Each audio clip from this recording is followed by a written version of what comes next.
We're especially interested, in what Rosita's talking about with the Bath Foundation as well, and I talked about some of this on Friday night in relation to intellectual property rights and compensation for the conservators of diversity over the many generations that it has managed to stay with us. I hope that some of the panel this afternoon, actually plant medicine, will be able to address that, and I know Daryl Posey has just walked in the room recently, and I asked him to step in on that panel. Daryl is a world-class anthropologist and ethnobotanist who has a great deal of knowledge about that area. And also, there will be two people here today from Shaman Pharmaceuticals, Steve King and Lisa Conte, on separate panels, actually. But these are issues very dear to our heart. There was one proposal that was put before the world seed industry to have a tax, a 1% tax on seeds, the funding from which could be put into a foundation that would then work out a strategy for compensating tribal peoples, indigenous peoples, and others who are in fact conserving diversity around the world and protecting ecosystems. The world seed industry regarded that with all the enthusiasm of open heart surgery. So Seeds of Change is presently trying to figure out a proactive strategy to go on the record with a realistic and viable position in this realm to hopefully do the right thing. So we're looking for input and counsel on this at all times, and I hope there'll be more discussion about this later. So we're going to make a transition from the rainforest to the brain forest. Our next speaker is certainly very controversial, and it's always good to shake up the way we look at the world, I think, and we learn a lot every time we do that. Terence McKenna has taken, I think, the realm of plants into another aspect, which is really the vegetable mind, something that he likes to call it, and how we can use plants as teachers. And of course, this is very common, in fact, totally widespread among traditional tribal peoples and native peoples. There are certain plants that are used in shamanic rituals and as messengers, as teachers. I think Terence has a number of fascinating theories, including that actually the plants may be running this whole show.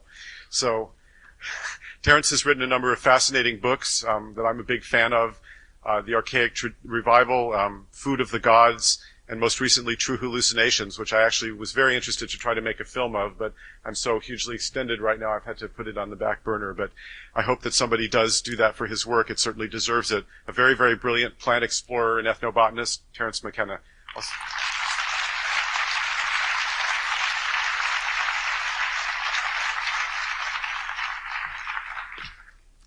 Surely not controversial. Hate to have a conference haunted by controversy. Well, it's wonderful to be here. Kenny has been plotting and scheming with me to get me to a Seeds of Change conference, and I think we missed the last two with schedule conflicts, and finally there was one in my backyard, so here I am. I thought what I'd talk about today, it's always tricky to talk about the environment, because it is our mother, it is the matrix that sustains us, and yet all discussions gravitate toward the crisis that haunts it, generated by us, and now hopefully managed by us in a way that biological diversity and human diversity can somehow make a peace with each other, so that the glories of these domains of nature, and they are both domains of nature, are not compromised, one for the other. And it always, there's no dearth of current news on the front where this battle is being fought. Day before yesterday, I'm sure some of you saw it in the newspaper, the recent measurements on the ozone hole over the Antarctic show that it is depleted beyond the theoretical limit. In other words, where it is depleted more thoroughly than theory predicted in its most extreme modeling of that process. This is only one of a number of areas where the planet is being challenged in different ways. I was in England this summer, and the newspapers were full of stories about fissionable material and plutonium triggers for tactical nuclear weapons being peddled in the red light district of Frankfurt. This is another area where the health of the earth, the health of our children, is held in bondage by the least noble among us, to put it mildly. So, in a sense, we're in a dark age. Ozone Values are not expected to turn up before the turn of the century, no matter what policies are put in place down here. Starvation, displacement of populations, collapse of central authority, all of these things, terrible in themselves, extract a terrible toll on the environment. And that is rarely factored into these things. The world is growing ever more complex. Every day, every minute, every hour. The number of inventions, the number of connections among people, the number of people, all these things are increasing, compounding our creative potential, compounding our problems in a mad race between what seem to be incredibly positive forces and incredibly negative forces. And in this kind of situation, of course, each moral person is challenged by the old Tolstoyan question, what is to be done? We each have very limited resources, limited strength, limited funds. Where shall we put our shoulder to the wheel to do the most good? This is a very complicated question. If we save the rainforests but ignore the threat from planetesimal impacts, we may turn out to have entirely wasted our resources and betrayed our trust to the rest of life on the planet. So it's not simply about doing good, it's about being effective. And I wanted this morning to just list, it's a laundry list, areas that require attention, and then to discuss sort of the overarching metaphor that might make it easier to deal with what otherwise is an incredibly daunting challenge that we face, simply to save the land you're standing on, the air you're breathing, the water you're drinking. In a sense, this issue was postponed for 40 or 50 years while the male dominators played the capitalism-communism shuffle, and the rest of us were the marks conned by that particular bit of historical chicanery. Now, the veil has been rent. Marxism's status as a paper tiger has been exposed. And what we hear of now are trade agreements. Free trade. Don't let anybody kid you. Free trade is a license to peddle crap everywhere. That's what free trade is about. Trade in physical items manufactured out of the body of the earth should be made as difficult and expensive as possible. The piling up of material goods, what I call consumer object fetishism, is the force that is destroying this planet, not only where it is actively practiced, here, for example, but throughout the world where people yearn to practice it, because the images being beamed down to them from MTV tell them that without a three-car garage, without a sunken bathtub, without a sailboat, you are nothing. And the fact of the matter is, there isn't enough glass, metal, and plastic in the near surface of this planet to deliver a middle-class lifestyle to all the people who have now been sold on that particular style. So I really believe that we were misled, blinded, bamboozled by this great historical struggle between communism and capitalism, because both distorted the environment, toxified vast amounts of land, and squandered the treasure of their peoples in unconscionable ways. Well, now, where do we go from there?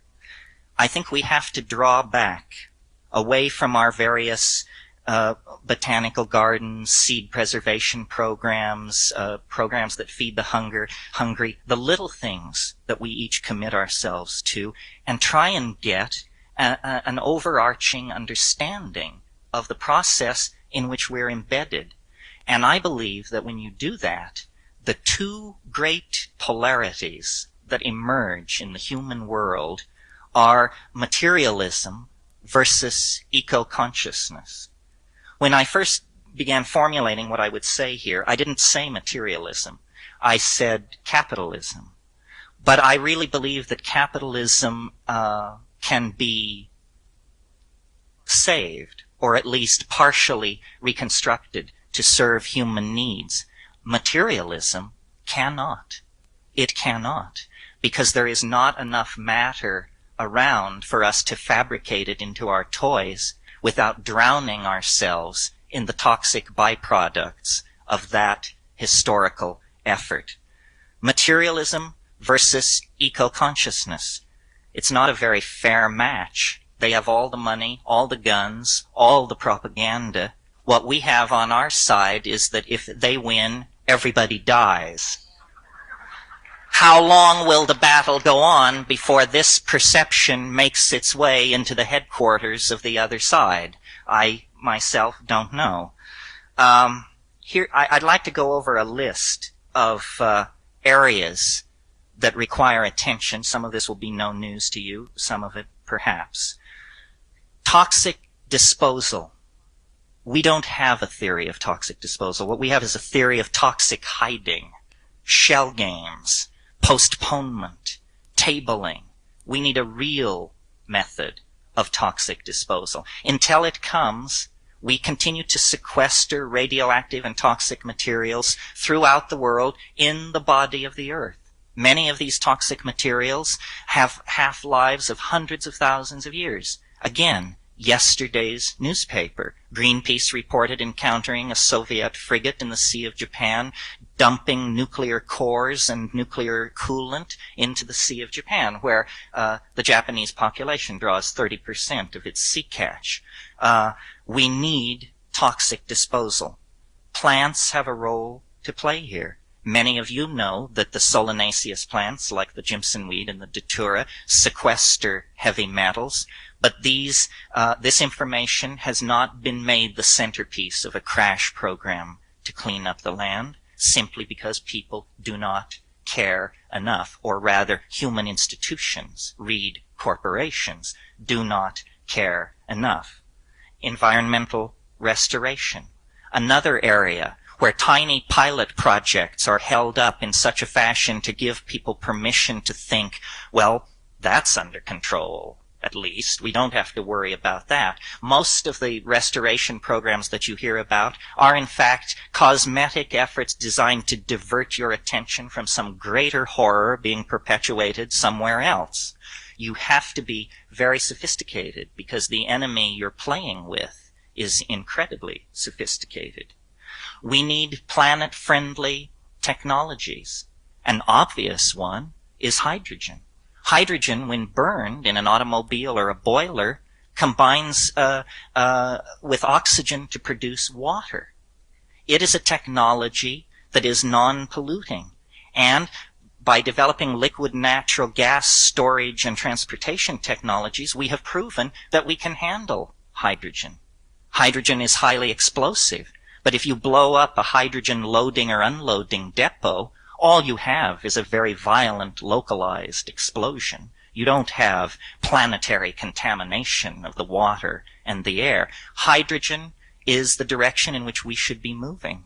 And the people who have studied it have put in place all kinds of technological schemes for bringing it to us. But the problem is that those who are already peddling natural gas and petroleum byproducts are not interested in this scheme. Their loyalty then is not to the species or to the planet, but the bottom line. In any civilized society, putting the bottom line ahead of civilization and planet would be a hanging offense, but not here.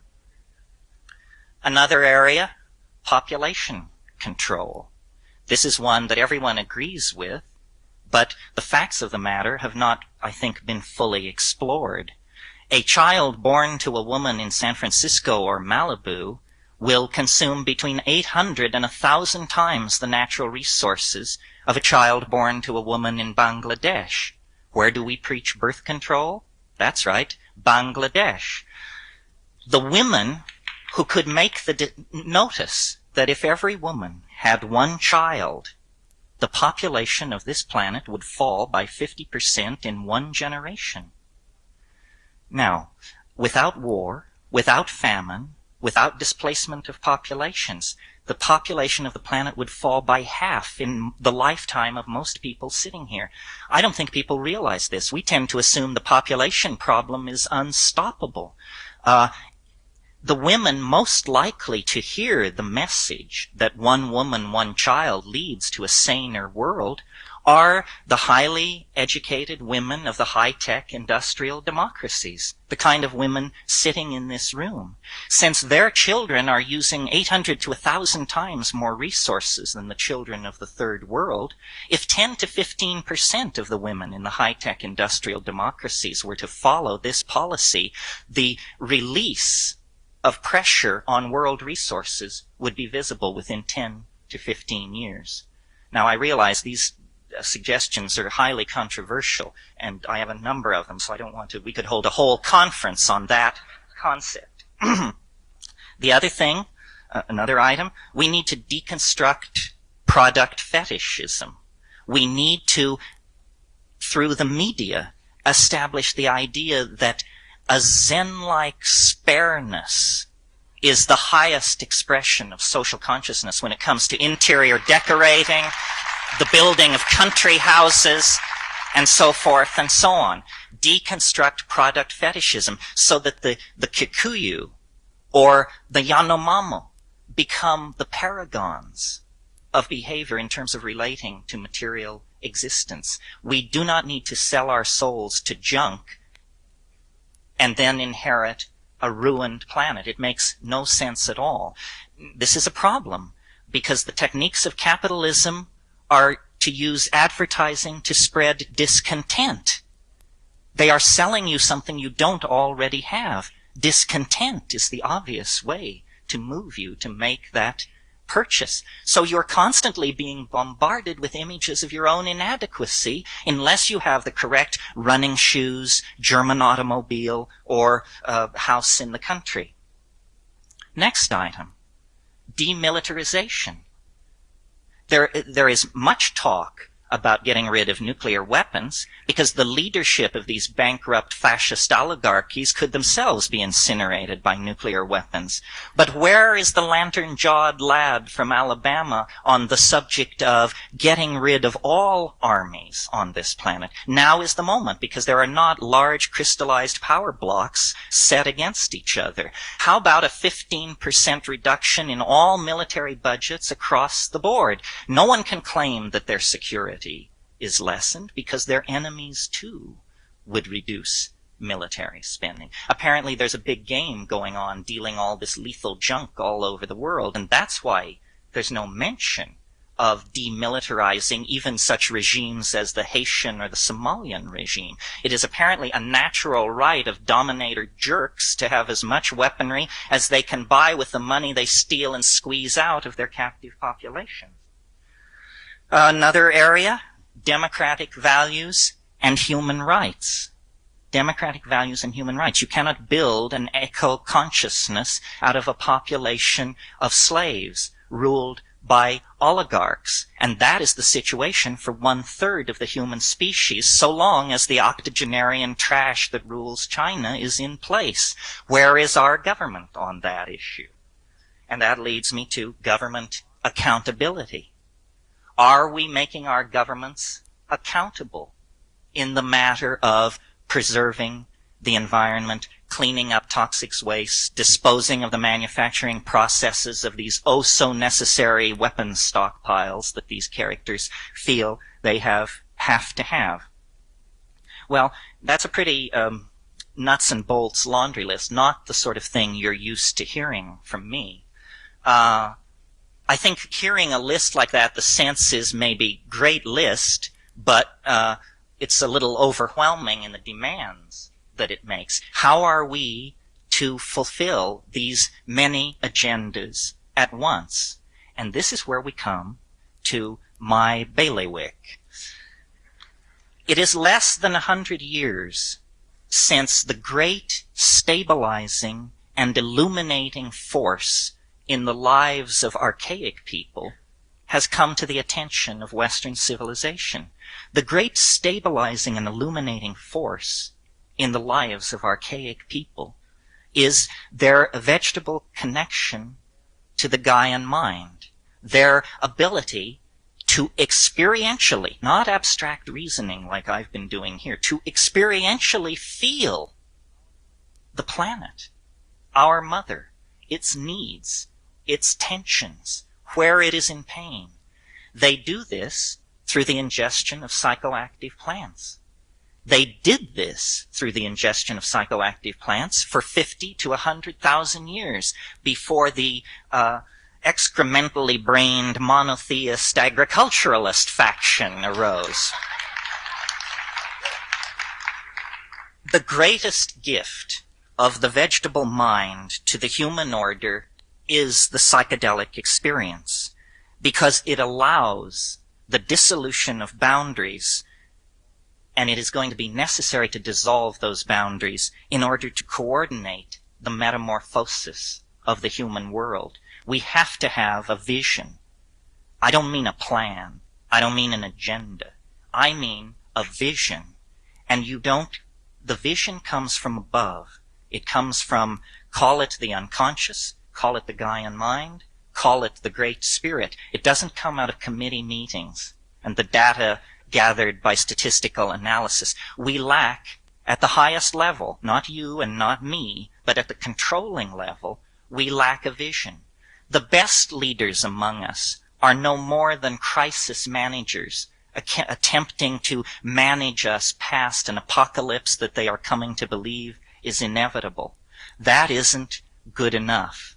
That's not what my daddy raised me for, and it's not what your daddy raised you for. We represent the cutting edge of novelty in the biological world.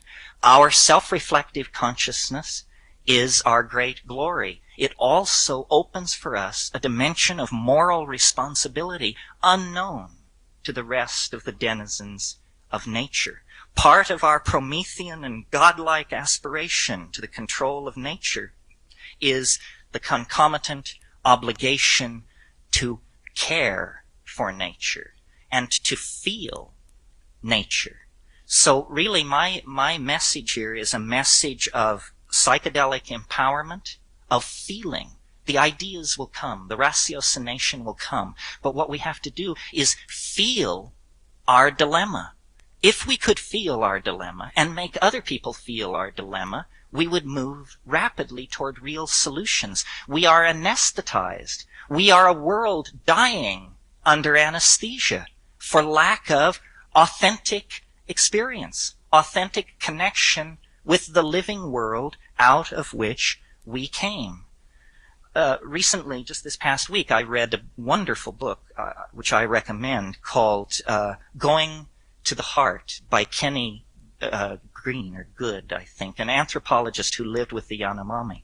The important thing about this book is he lived with them for 12 years, but he married a young girl of the tribe, and it tells the story of their life in the Amazon and their life in Rutherford, New Jersey. I mean, this woman had never seen an outboard motor. It was a wonderful book. I was skeptical when I began reading it. I just thought, why do I have to read about some guy who trophies a woman in the Amazon? I feel very badly for my judgment on it, because the message of that book is ultimately a message of love, a message of reaching across incredible barriers of culture and time and space to the essential humanness that unites all of us. And if we can do this by whatever techniques are available, if we can create a sense of community globally, then attending that sense of community will be a sense of caring and responsibility. It cannot happen unless we change our minds. We have the technologies, the money, the logistical ability to do almost anything in the human world, but we don't know how to change our minds. We are angels with a Siamese twin who is a monkey growing out of our chest. And this was all very fine when there were endless environments to despoil and vast herds of game. That curious amalgam of the animal and the angelic that is our humanness could exist in that kind of an environment, but no more. And for the past 1,000 years, the moral bankruptcy of Western civilization has become more and more apparent. The chickens are coming home to roost. We must build community, and we must do it in a short time. If we had 500 years to debate this and make our case, I don't think I would be advocating psychedelic intervention. But we're sick. We're terminal. We've lost our compass. We don't know who we are. We don't know where we want to go. Our own lives are an experience of inadequacy and tension. We have lost our compass, but it's there. And not because the psychedelics are a magical panacea. The psychedelics lift the veil on the intention of the Gaian mind, and we are but atoms in that Gaian mind. If we do not follow its purpose, we have no purpose. Who do we think we are? Western science is 600 years old. Human beings have been on this planet 2 million years. Life, 1.4 billion years. There is an enormous wisdom in biology, and we must become able to tap into that, articulate it, and then activate it. We are the crowning achievement of the evolutionary process. Let's not betray it. Let's make it the ascent to angelic being that is, I am sure, the intention of the Gaian mind and all the rest of the life with which we share this planet. Thank you very much.